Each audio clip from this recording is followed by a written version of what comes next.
Hello everyone and welcome back to the channel. For today's video, I am going to teach you on how you can create a webhook in Slack. So, without further ado, let's begin. First, go to slack.com and log in your account.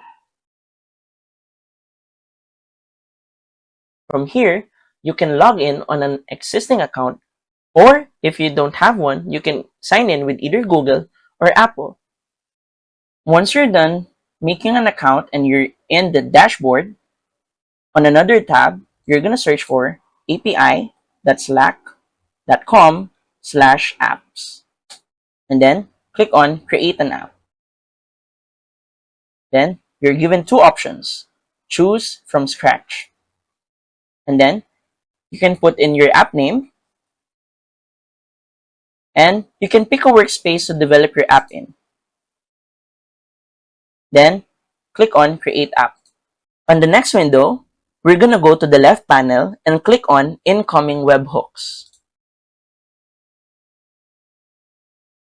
And then we're going to activate this right here.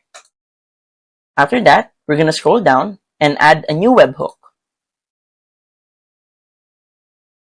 Then, as you can see, it is going to request permission to access the workspace Slack workspace.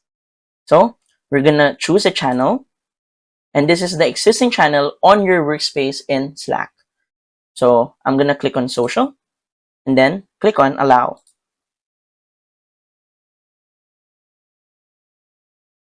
After that, go back to your workspace in Slack and go to social, the one that I used.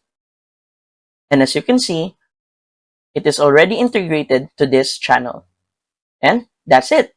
So if you find this video helpful, please don't forget to click like, share, and subscribe to the channel for more helpful video tutorials. See you in the next video. Bye!